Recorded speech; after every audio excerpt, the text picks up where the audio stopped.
Good afternoon, everyone. My name is Nicole Ritt, and I am a first-year master's student in FIU's Masters of International Studies program. The next panel will discuss the Antarctic's dual-use purposes, influence on global sea level, and potential for future resource competition, which is extremely important to countries in the Western Hemisphere.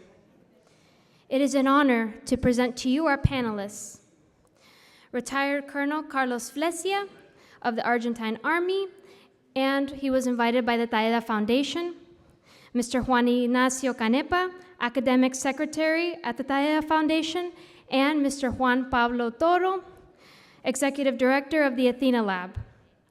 This session will be moderated by Ms. Yanina Kogan, Director of the Taeda Foundation. Join me in giving them a warm round of applause, and thank you. Bueno, muchísimas gracias por acompañarnos. Sabemos que es el último panel del día de hoy, pero la verdad es que vale la pena escuchar sobre este tema tan interesante y vale también la pena escuchar a los panelistas que nos acompañan hoy, que cada uno de ellos ha estudiado por muchos años el tema de Antártida y hasta han viajado varias veces a la Antártida. Así que los invito a escucharlos con el mismo asombro que tengo yo de escuchar sus vivencias, sus pensamientos y sus reflexiones.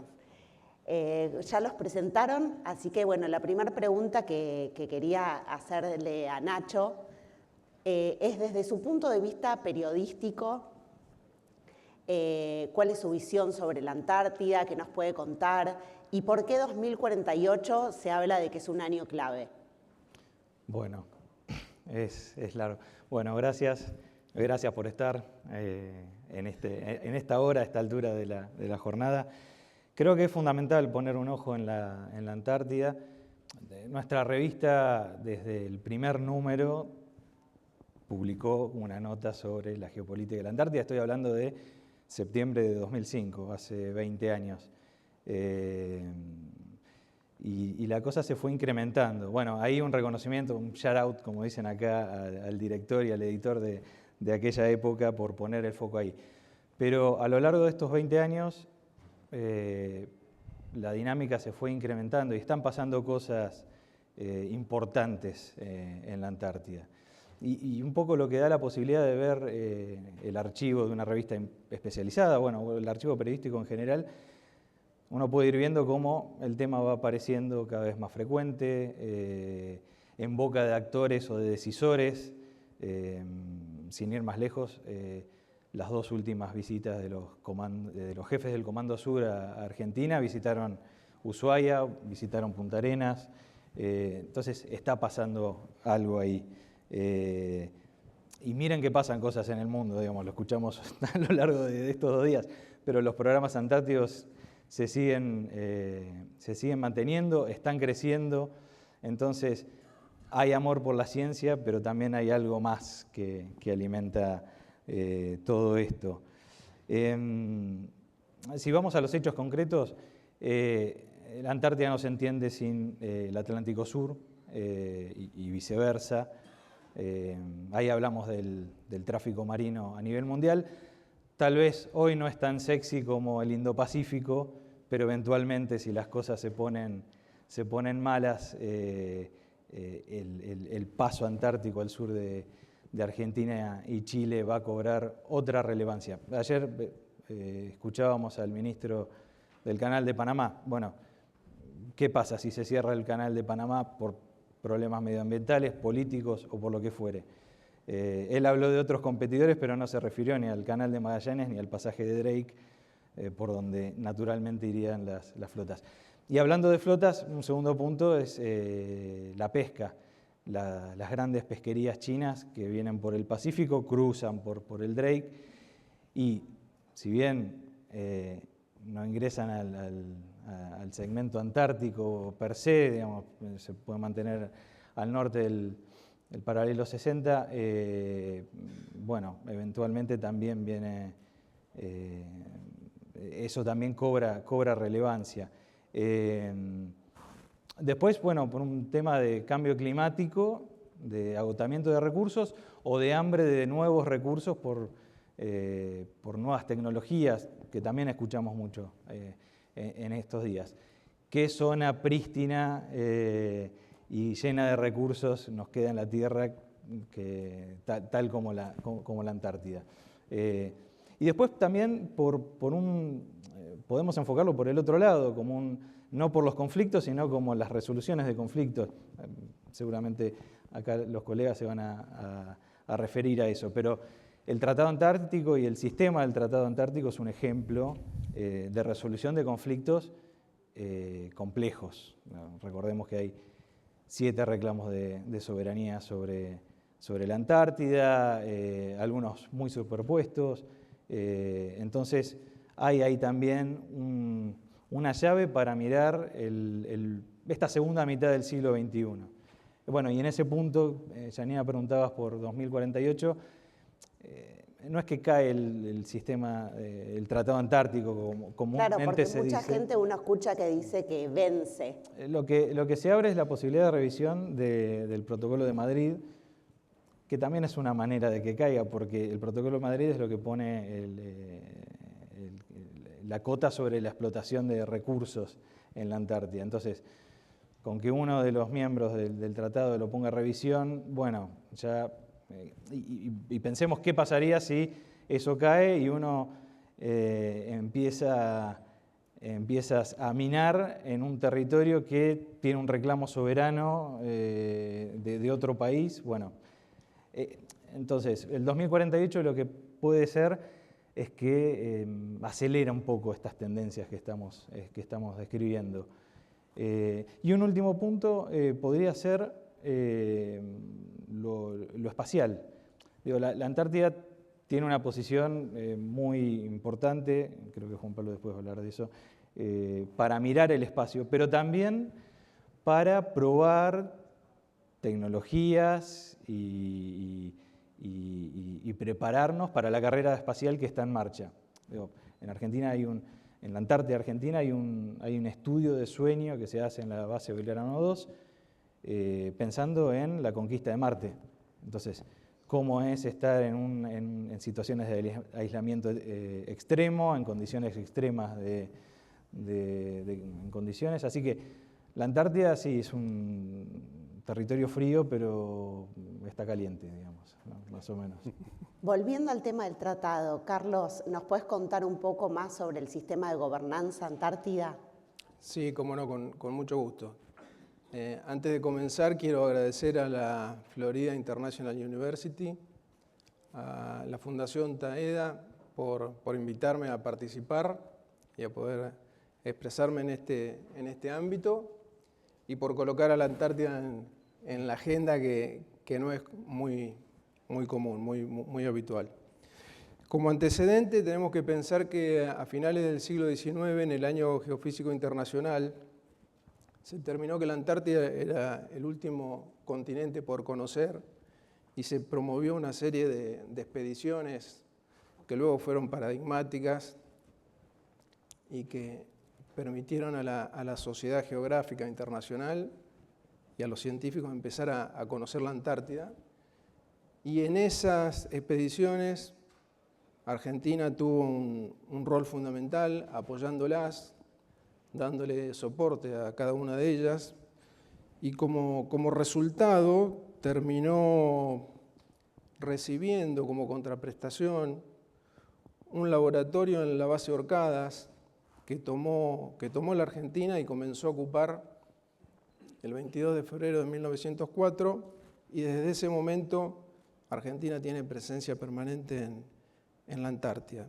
Como ya sabemos, las primeras décadas del siglo XX fueron décadas de conflictos mundiales, lo que hicieron replegar a las potencias del hemisferio norte de la actividad antártica, quedando prácticamente Argentina con la ocupación de la base Orcadas y actividad marina también de Chile en la región.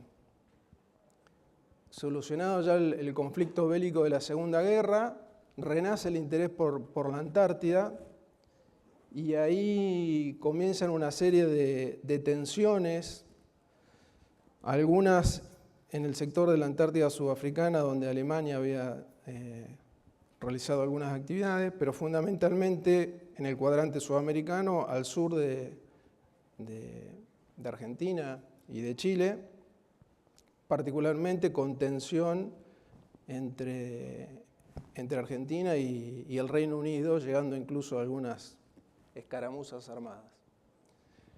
El año Geofísico Internacional de 1958 llegó a concluir a los científicos que veían limitadas sus actividades de ciencia en la Antártida por estas tensiones y estos conflictos que podrían llegar a tener una escalada bélica. Y es ahí que Estados Unidos toma la decisión de convocar a los 12 países que en ese momento tenían presencia activa en la Antártida, los convoca y tratando de resumir, esa reunión termina en la firma del Tratado Antártico, acá en Washington en el año 59, vigente desde el año 61, cuando todos los países, los gobiernos ratificaron ese tratado. Básicamente, hay 7 países se constituyeron como reclamantes de soberanía. Argentina dudó mucho en firmar ese tratado porque veía como una cesión de esa pretensión de soberanía, pero terminó entendiendo el gobierno argentino que era lo mejor para su posición. Hay 3 países que tenemos sectores reclamados, junto con Chile y el Reino Unido.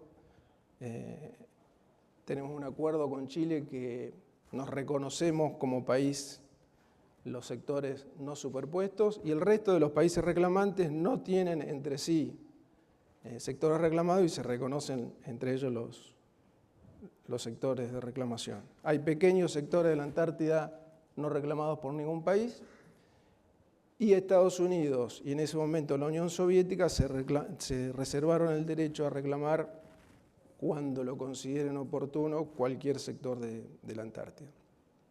¿Cuáles son los puntos medulares del Tratado Antártico?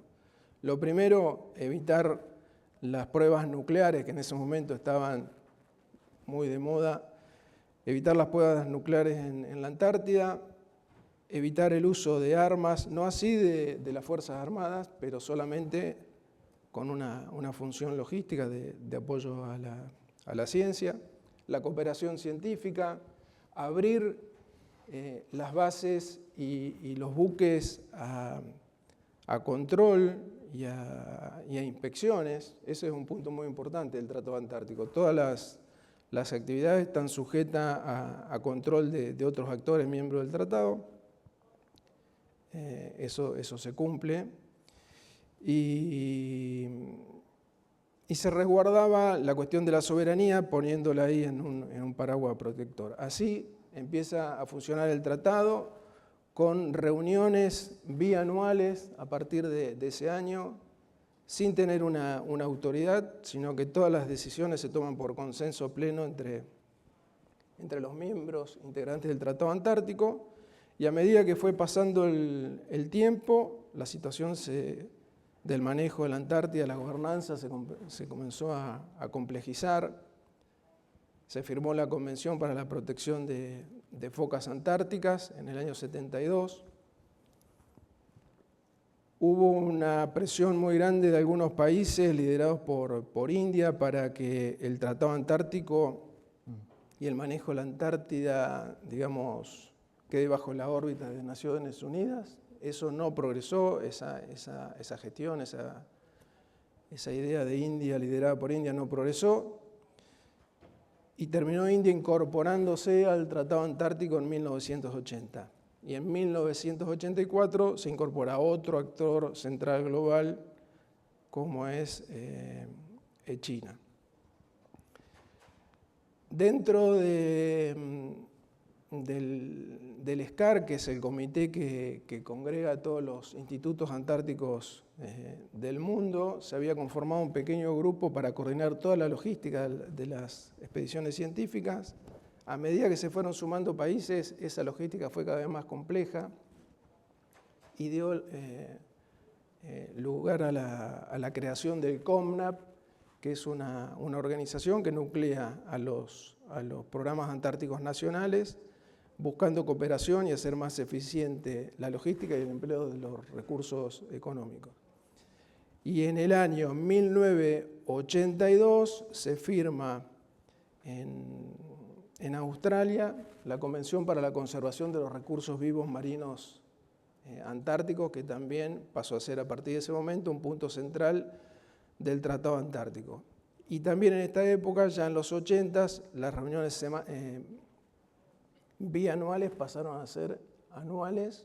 Todos los años se reúne la reunión consultiva del Tratado Antártico. Así, el tratado empieza a complejizarse y por eso es que empezamos a hablar de un sistema, porque si bien el tratado es la columna vertebral, todas estas convenciones que se fueron sumando le dan esa característica de sistema. Carlos, entiendo que a partir de la firma del tratado se estabiliza de alguna forma. Se estabiliza, a nivel político, se logra una gobernanza. Se logra la gobernanza, digamos, la condición de paz y de dedicar a la Antártida a la ciencia. Y hay un momento de tensión en el año 1988, cuando hay otra convención que está pronta para ser firmada, que es la Convención para la Explotación de los Recursos Minerales Antárticos.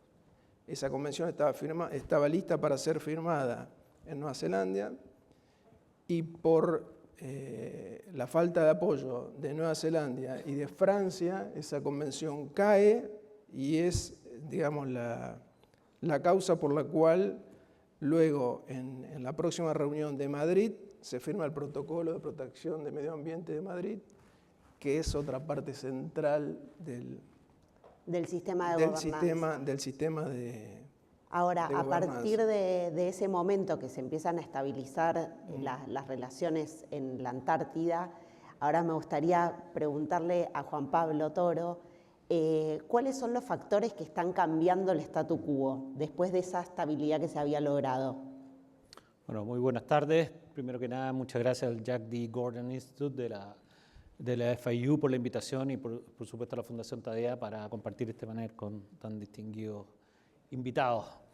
Efectivamente, nuestros estudios y también visitas a terreno nos dicen que el statu quo en la Antártica, que ha imperado gracias a esta gobernanza inusual, ¿cierto?, que tiene este espacio, continente 14 millones de kilómetros cuadrados, o sea, más grande que Europa, para que se hagan una idea, donde se declara que toda esta región va a ser usada para fines pacíficos y científicos. Básicamente, el desafío de este statu quo que había perdurado hasta ahora tiene que ver con un incremento de la competencia geopolítica y obviamente el impacto del cambio climático. Lo más fácil, el impacto del cambio climático da mayor acceso a la Antártica. En la temporada estival, obviamente las temperaturas son más amables. Todo este continente ha registrado las temperaturas más bajas de la Tierra, ¿no? Menos 90 grados en algunas partes Celsius. Entonces, se hace más accesible. Pero en tema de la competencia, el incremento de la competencia geopolítica, primero una experiencia personal. Estábamos escalando el monte Vinson y nos encontramos con una patrulla militar india que está desplegando una bandera gigante de la India. Empezamos a conversar con ellos en qué hacen, porque llevar peso hasta esa zona no es una muy buena idea, ¿cierto? Entonces, y le pregunto, ¿por qué está haciendo esto? Bueno, el aniversario de la India y queremos hacer un video y es una foto muy grande, pero sobre todo lo que queremos probar aquí, que si tú estás en la Antártica, es que eres global, ¿ya?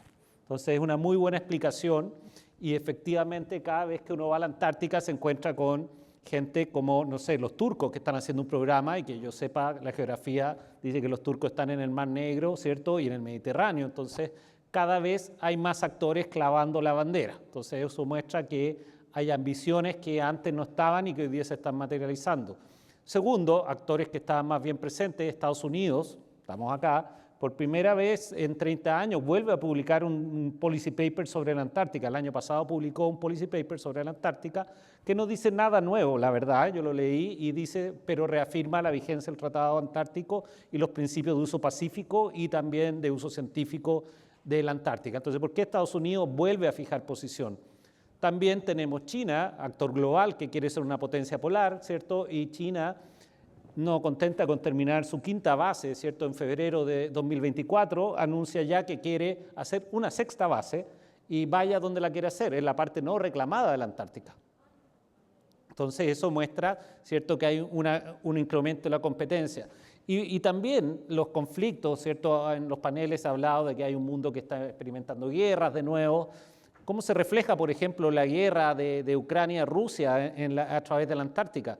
Bueno, en este sistema cooperativo, por ejemplo, donde hay hoy día 60 miembros del Tratado Antártico, pero con distinto estatus. Entonces están los miembros originales, donde está Chile, Argentina, Estados Unidos también, Reino Unido, en fin, Francia, Noruega, Australia, Nueva Zelanda y otros.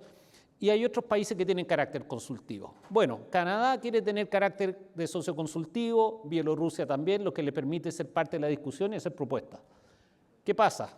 Vienen las votaciones y obviamente los países que bloquean a Bielorrusia, porque Bielorrusia presta su suelo para que tropas rusas ataquen Ucrania.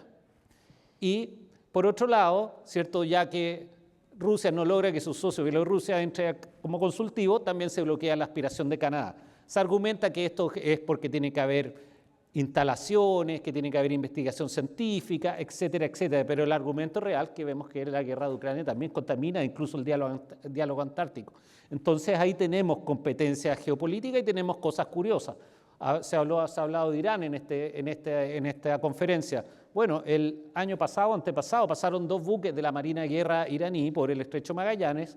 Y una vez que concluyen la circunnavegación, el almirante a cargo de esta mini flotilla dice: nuestra próxima meta es abrir una base antártica. Entonces, bueno, ahí ven cómo los temas de toda esta conferencia se empiezan a juntar ahí. Luego también tenemos, ¿cierto?, el otro factor, ¿cierto?, de cambio climático que ya lo expliqué, pero finalmente esto es un desafío para la gobernanza antártica. Y lo que nos muestra todo eso es que más bien los países, nuestra impresión es que los países están tomando posición para, o cuando se rompa el Tratado Antártico, porque alguien decide no cumplirlo, y estamos en un momento donde los países están rompiendo las normas internacionales, Rusia con su invasión a Ucrania, ¿cierto?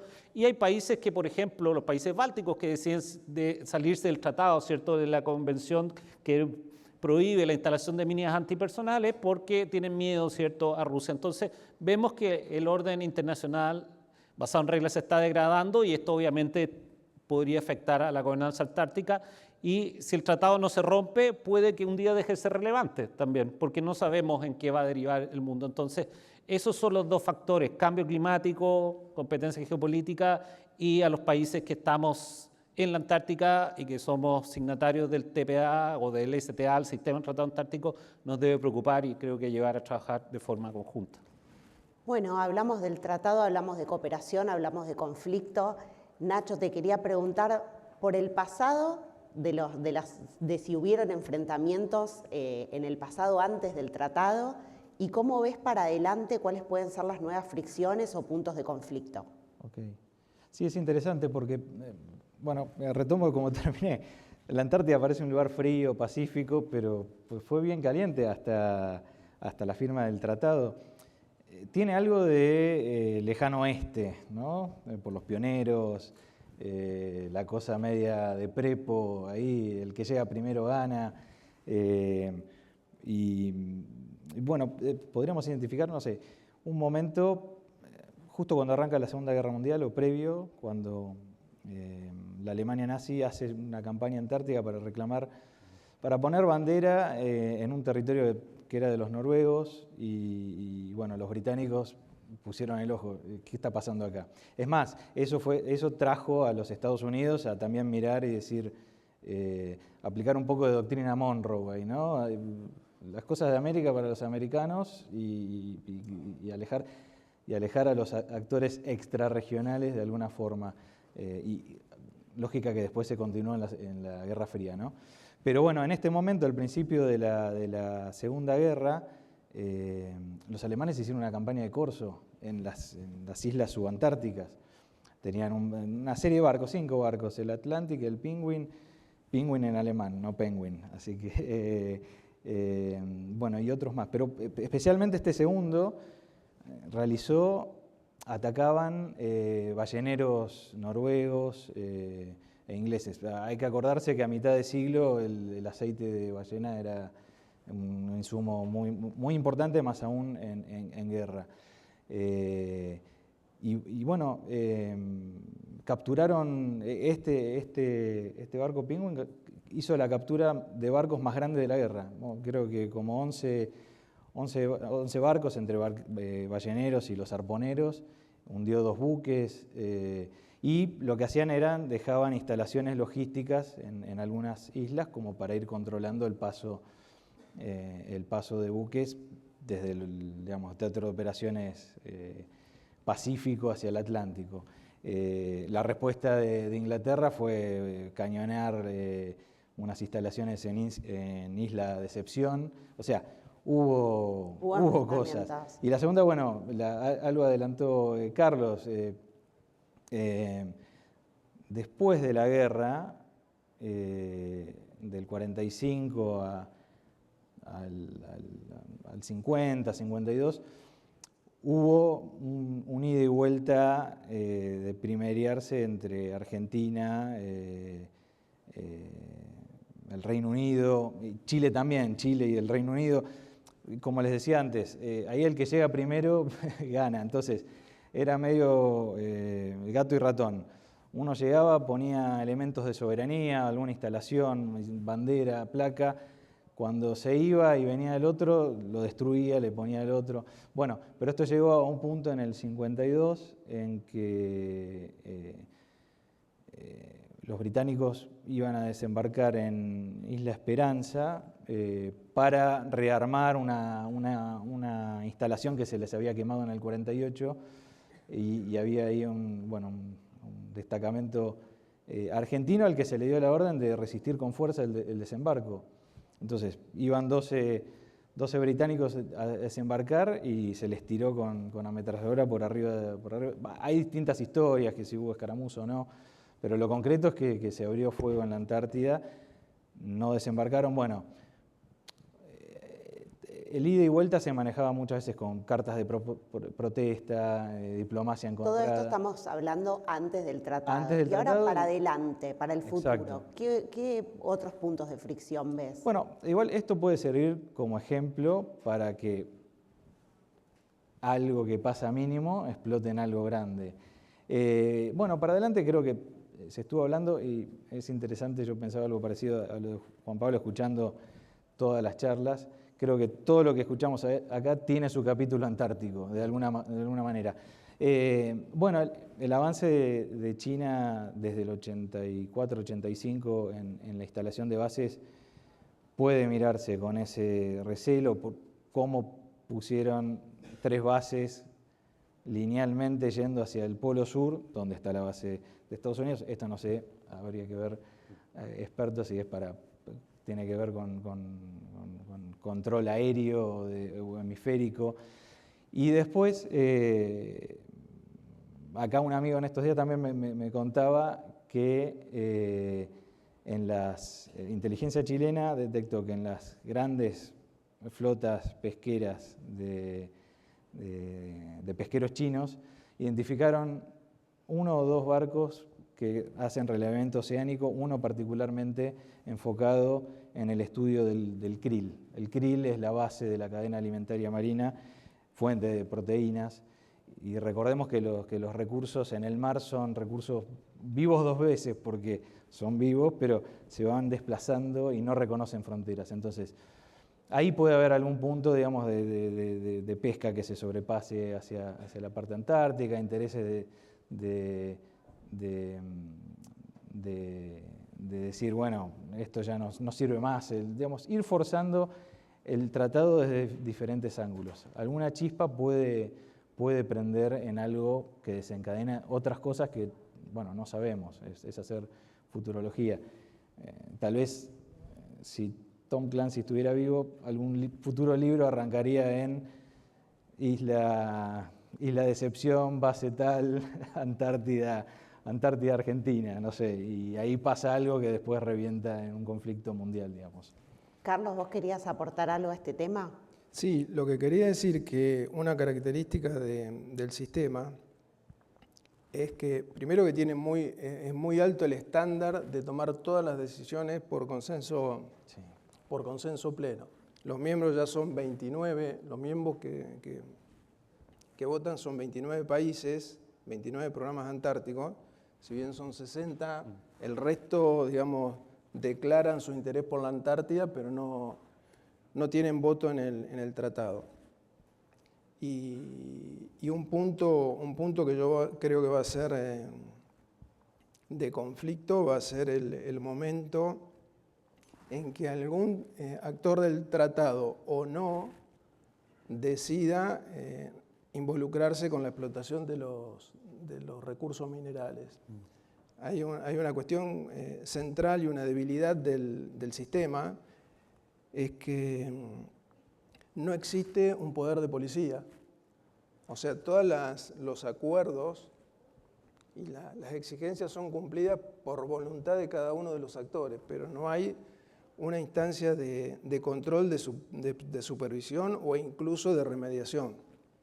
La única aproximación a esta idea es el anexo 6 del Protocolo de Madrid, que está firmado pero no está vigente porque los países no lo ratificaron por sus poderes legislativos. Y este anexo 6 habla de la responsabilidad que tiene cada país de remediar los daños ambientales que eventualmente pueda ocasionar, tanto en su programa antártico como en las actividades que dependan de sí.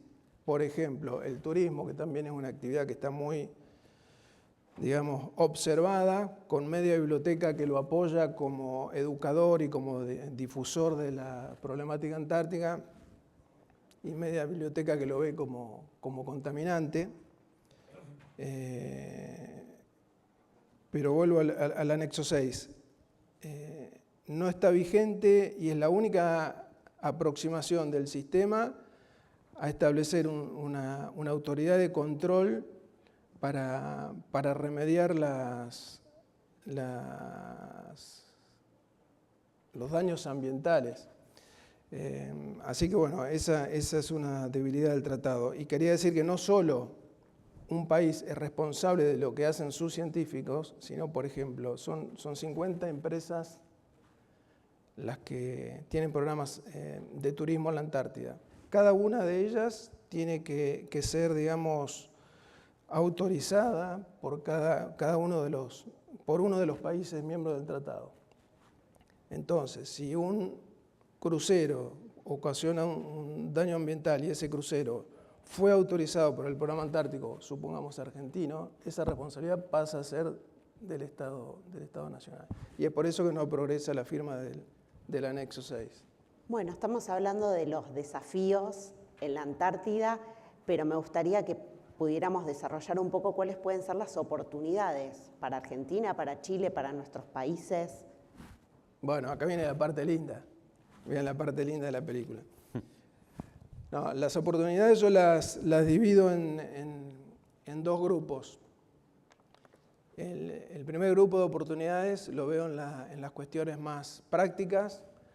Tanto Chile como Argentina tenemos una ventaja geopolítica que es la proximidad hacia la Antártida. Estamos a 1000 kilómetros del norte de la península versus 2000, 2500 kilómetros de Australia y Nueva Zelanda y más de 3500 de Sudáfrica. Así que esa ventaja nos permite proyectar servicios de todo tipo. La actividad científica, logística está creciendo. Mucha de la infraestructura que hay en el norte de la península antártica, que es donde se concentra la mayor actividad, está empezando a quedar obsoleta porque son estructuras de 30, 40 años de antigüedad, más las nuevas bases que se están instalando, por ejemplo, como la de Turquía, le dan la oportunidad tanto a Chile como a Argentina de proyectar bienes y servicios hacia la Antártida. Y un gran rubro a desarrollar, relacionándolo con el turismo, que está muy observado, es la demanda que hay de combustible sustentable, tanto para barcos como para aviones. O sea, si desde Punta Arenas o desde Ushuaia desarrollamos esa capacidad, ahí tenemos una muy buena oportunidad. Más allá de proveer sistemas autónomos para la toma de datos científicos, para transmisión de información, para búsqueda y rescate, comunicaciones, etcétera, etcétera, etcétera.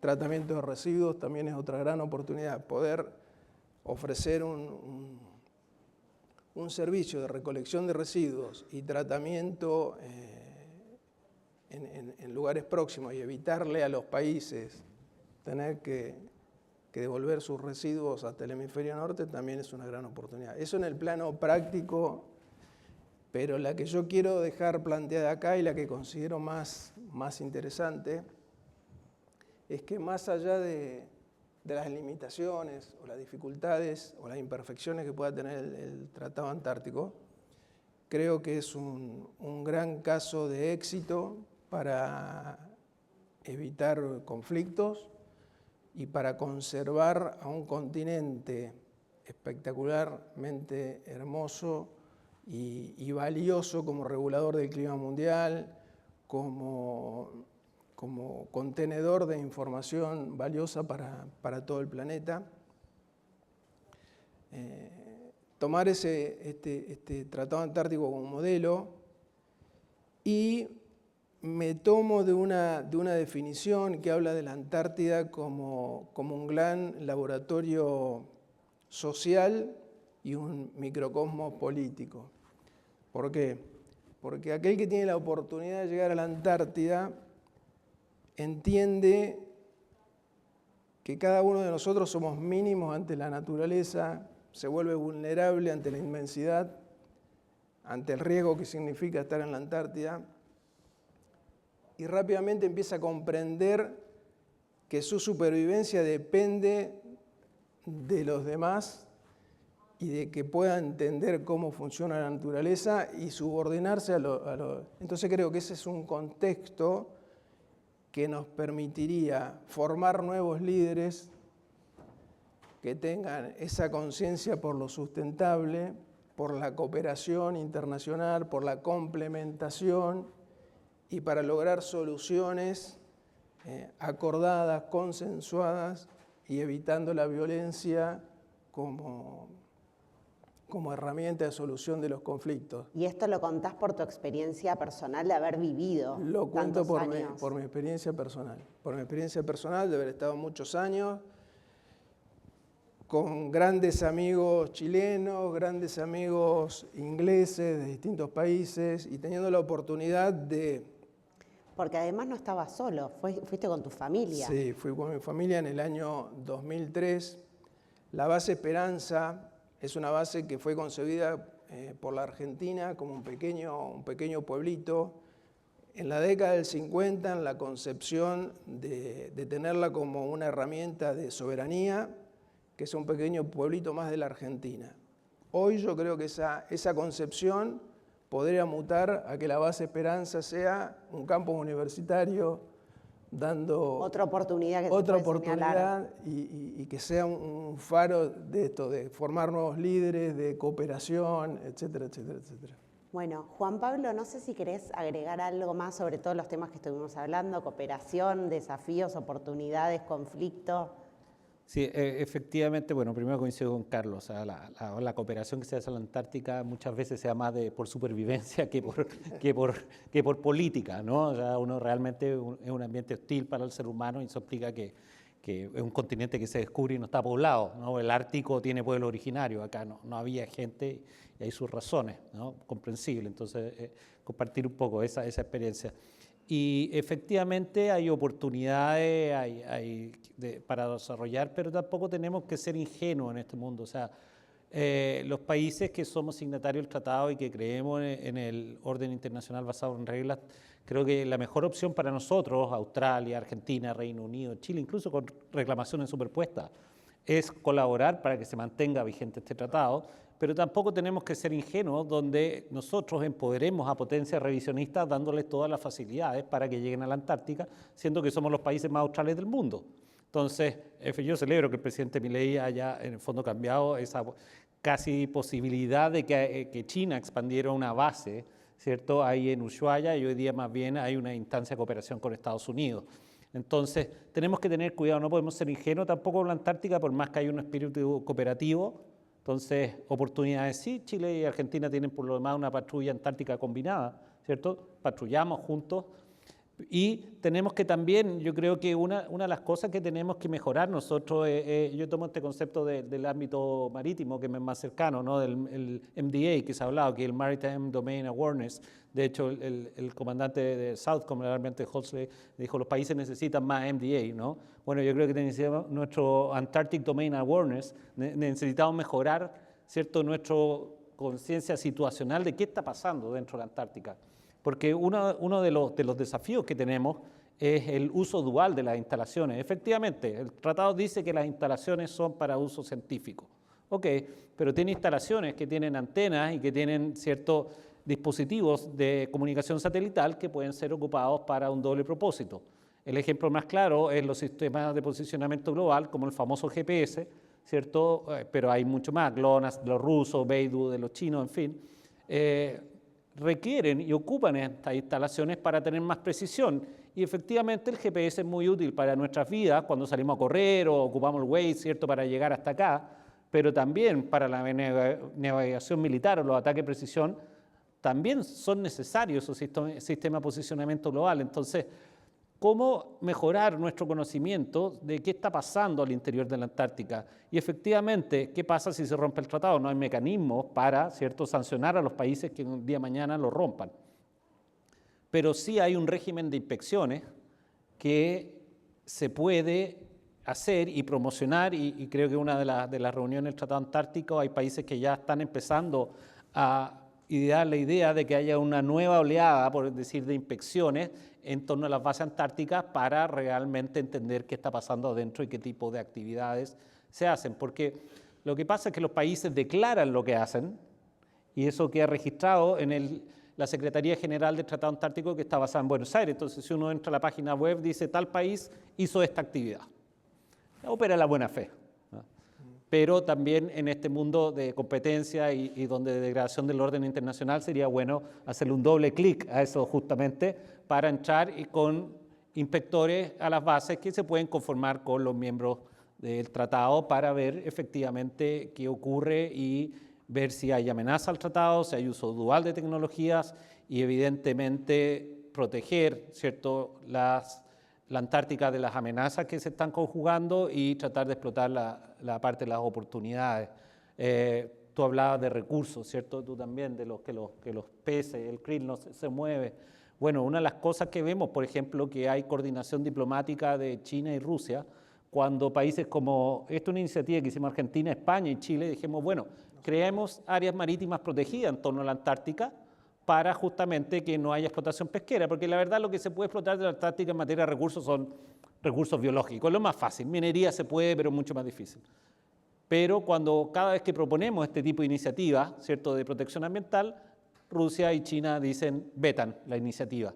Entonces vemos coordinación diplomática. Entonces, esa es la pregunta, ¿cómo maximizar oportunidades y reducir las amenazas o los riesgos para que no se conviertan en amenazas? Yo creo que eso es fundamental y es parte de lo que deberíamos empezar a cooperar y creo que es bueno que países como Estados Unidos, que tenían un poco olvidada la Antártica, vuelvan a tomar posición, aunque ahora el rompehielo, el Nathaniel Palmer de Estados Unidos está justo en Punta Arenas por lo que veía, así que la verdad es que hay una actividad permanente y que no para en torno a la Antártica. Ahí me hacen señas de que el panel va empezando a terminar, así que si alguien quiere hacer alguna pregunta se puede ir preparando en los micrófonos.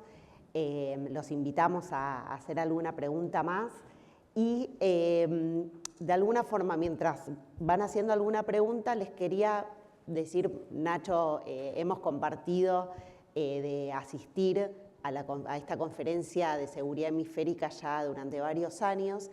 Y esta es una de las primeras veces que hay un panel sobre Antártida. ¿Qué te llama la atención de esto? ¿Por qué crees de la importancia estratégica de colocar un panel?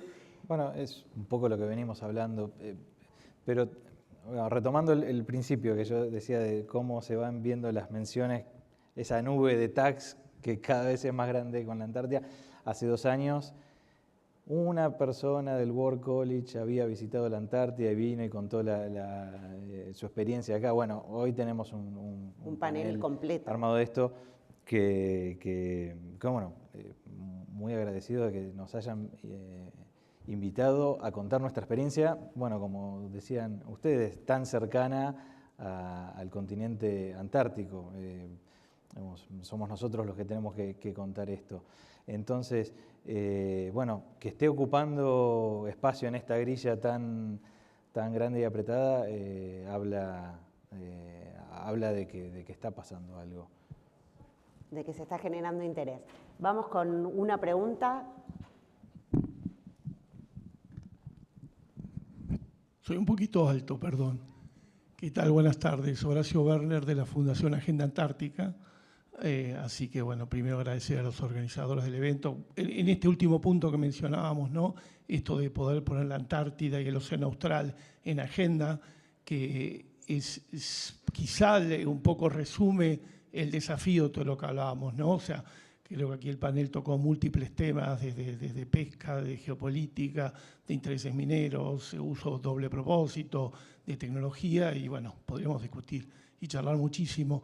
Yo lo que quisiera, medio como comentario, como pregunta, y como reflexión, es justamente todos sabemos que la Antártida tiene este doble valor, ¿no? Como reserva de naturaleza, como centro vital de la generación del clima. No se mencionó el aumento del nivel del mar, que es algo que sabemos por informe mismo del SCAR, del Comité Científico, que hacia fin de siglo vamos a estar hablando al menos 1 metro.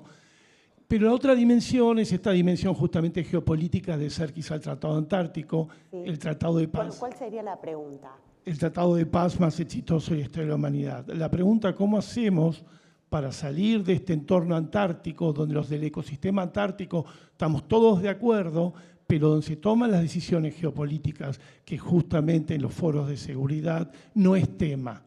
¿Y cómo logramos poner en agenda lo que ustedes comenzaron el día de hoy? Es un poco la reflexión. Gracias. Bueno, juntamos con una pregunta más y después damos para responder. Muchas gracias.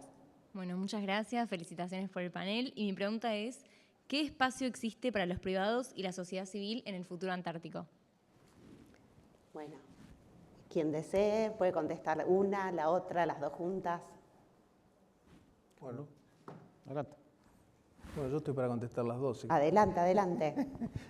No, yo creo, vuelvo un poco sobre mi propuesta de, cuando hablamos de formar a nuevos líderes, quizás también llevar a decisores, porque creo que ver la Antártida en primera persona cambia la actitud ante el problema, y podría ser una buena forma de acercar a los decisores al problema y a instalarlo en la agenda.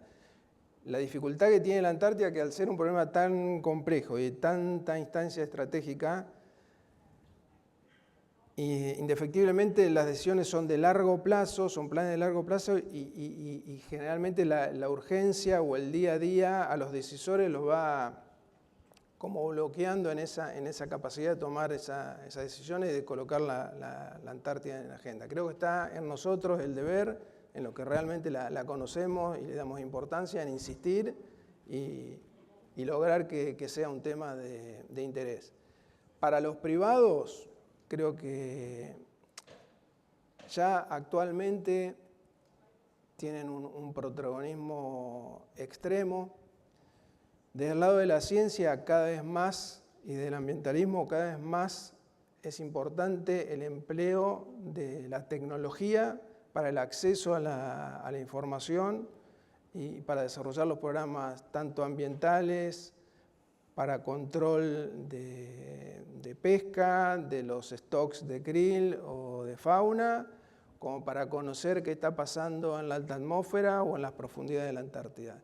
Todas esas soluciones van a venir del mundo privado y no del Estado. Los estados nacionales van a fijar los límites, las grandes políticas, pero lo que realmente la acción va a depender de los privados. Y también lo que dije de todos los servicios de infraestructura, de nuevos combustibles a desarrollar, comunicaciones, transmisiones de grandes volúmenes de datos, vehículos autónomos, remotos, etcétera, etcétera, etcétera. Toda esa solución va a venir por los privados, así que hay un gran espacio para los privados y para las investigaciones, para las universidades, etcétera, etcétera. Bueno, yo creo que el hecho mismo que estemos aquí, o sea, nosotros representamos a la sociedad civil como fundaciones, la FIU nos presta aquí, es una universidad, entonces en el fondo que estemos ocupando este espacio donde, por lo que me cuentan ustedes, que son, ¿cierto? Vienen hace años aquí, nos habla Antártica, ya es una muestra del avance que se puede hacer. Y la verdad es que siempre van a encontrar la gente que... Había un viejo diplomático chileno que fue uno de los primeros que redactó el Tratado Antártico y de los primeros en ir allá y en su libro La Antártica Chilena, que es su tesis de grado del año 44, muy antigua, cuando egresó Derecho, decía, lo que pasa es que cuando uno va allá vuelve cambiado. Entonces, ustedes siempre van a encontrar gente entusiasta que va a querer hablar de la Antártica hasta el cansancio, pero es porque es un lugar fascinante y único y la verdad que merece ser estudiado, merece ser protegido y merece estar en la agenda. Aquí se habló también de educación, uno de los temas que tenemos en nuestros colegios, que se hable más en el currículum escolar de la Antártica y de qué pasa y de que son consideradas parte integral de nuestros países. Entonces, creo que eso ya es un avance y lo estamos viendo ahí, pero la idea es cómo subir más el tema de la Antártica en distintas plataformas y eso sí, siempre evitando que a nivel de gobernanza se internacionalice y todo dentro del tratado, nada fuera del tratado. ¿Sí? Exactamente. Bueno, los panelistas vienen estudiando estos temas, han vivido, han estado en Antártida, así que por supuesto quedamos a disposición para seguir ampliando. Es un tema muy vasto que es imposible de desarrollar al máximo en un solo panel, así que por supuesto que quedamos a disposición para que puedan contactarnos para seguir desarrollándolo. Así que muchas gracias a todos. Gracias. Muy buenas tardes a todos. Les pedimos que nos ayuden tomando asiento. Les vamos a robar nada más que un minuto más de su tiempo. Quiero comenzar agradeciendo específicamente a la Florida International University y a todo su equipo, específicamente a Brian Fonseca, a Lilan Lazarus, a Patricia Cepero y a Dali Santana, porque nos han dado a Mana Group la oportunidad de poder acompañarlos en toda la parte de comunicación estratégica en la celebración de este 10º aniversario. Así que, en nombre de Mana Group, muchísimas gracias a todo el equipo por esta oportunidad. Y en esta celebración del 10º aniversario de la Hemispheric Security Conference quedó muy claro que hablar de seguridad hoy es hablar de interdependencia. La economía, la energía, la tecnología, el ambiente, la información y la gobernabilidad ya no se pueden separar. Todo está conectado y todo impacta en la estabilidad del hemisferio. Se abordaron temas urgentes y estratégicos. La expansión del crimen organizado transnacional, ya que no solo opera en los territorios físicos, sino también en el plano digital y financiero. La influencia creciente en actores como China y Rusia en América Latina a través de infraestructura, minería, plataformas tecnológicas y acuerdos de defensa. La seguridad energética, hoy condicionada tanto por el acceso a recursos como por la presión global hacia la descarbonización. El uso dual de tecnologías emergentes, especialmente inteligencia artificial, satélites y vigilancia, con implicancias para la defensa, pero también para la vida civil. Y la necesidad de reforzar la coordinación regional frente a amenazas comunes, desde las ciberamenazas hasta las campañas de desinformación. Me quiero detener un momento especialmente para reconocer a los jóvenes y estudiantes profesionales que participaron. Quiero que les demos un fuerte aplauso.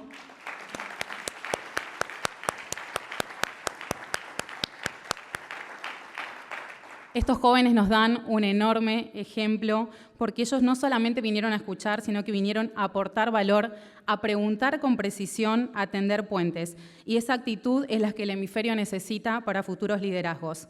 También la seguridad hemisférica no es una responsabilidad solamente de los gobiernos, es una construcción colectiva como pudimos ver hoy.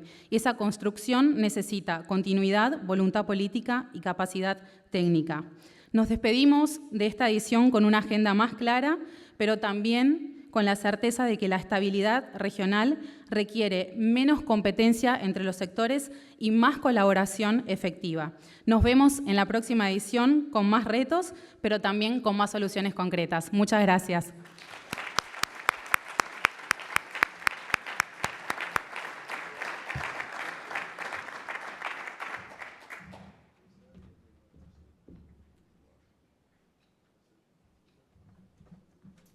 with that, that is the conclusion of the 10th Annual Hemispheric Security Conference. Thank you so much for coming from wide and far.